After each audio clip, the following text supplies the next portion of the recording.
Tai dėkojame visiems. Matau, choras auga, taip pat ir smuikas atsirado. Ir dar naujų narių matau. Atėjo, tai ačiū Jums, choristams ir vadovai austėjai.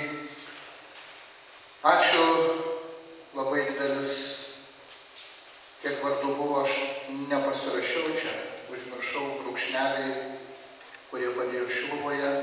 Jie bus tikrai visi pagerbti per metinių šventę, per tą iškilmingąją dieną, lapkričio 9. 12 000, tai yra nemažas indėlis, pasiaukojo, rinko. Bet Dievas, ačiū, davė gerą orą. Kai Matulaitė rinko pirmais metais, atsimenu, tai moteriškis irgi pirmą kartą važiavo, tai buvo audros, vėjai ir visa kita, vartės stalus ir ten buvo nekaip. Šį kartą Jonas Paulius, kaip gal netikėta globa, kad Jonas Paulius globoja. Kad įsivaizduoti tą indėlį, tai tiek kainuos mūro darbai, tiek sumokėsime mūrininkam, kad jie sulipdė sienas apie 12 000. Tai kad mūro darbams visus surinkote. Tai ačiū Jiems ir mes tik plojame.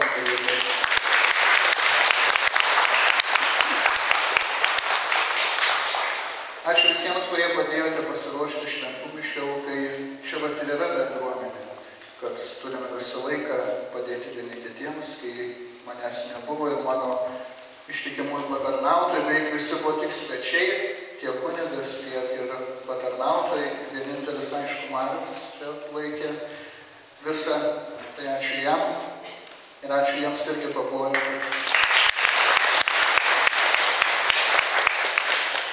Tikrai noriu daryti didelį ačiū Vyteniui, kuris man išvažiavus iki visą statybų krūvį. Aš taip apsidžiaugiau, sakau, tik išliejo pamatus, baigė paskutinį cementą ir aš išvažiavau tą pačią už dienos iš Šilovo, galvoju, viskas sutvarkyti.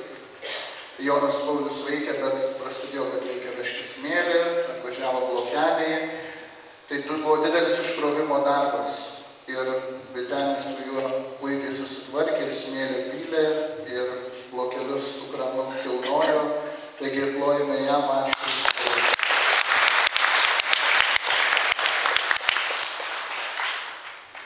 Taigi ačiū Jums visiems ir tikrai būkite Viešpaties palaiminti, laukiame Jūsų antradienį talkoje. Ten sakau, jeigu mūsų daugiau susidarytų, tai tik po kibirėlį greit perduodant, kitas vėl siunčia ir mes labai greitai ten kelias duobes reikia užpilti, jeigu iki pamatų. Jeigu dviese būtume, tai turbūt užimtų kokią dieną gerokai, o taip tai kokią valandžiukę. Tai gero laiko ir linkiu kartais pamastyti kaip Dievas, kartais būti tokiam teisingams ir gailestingams kaip Dievas. Nežiūrėti į viską aklai užrištomis akimis, bet turėti širdį, kokią turi Dievas, gailestingą, mylinčią, atleidžiančią. Ir nesipiktinti, kad vienas gavo kitaip, o kitas taip. Juk Dievas yra šeimininkas, jis ir dalina tos nuodopus. Nepasipirkime jo. Viešpats su Jumis. Ir su Tavimi. Te palaimina Jūs visagalis Dievas Tėvas ir Sūnus ir Šventoji Dvasia. Amen. Te lydės Viešpaties malonė. Dėkoju.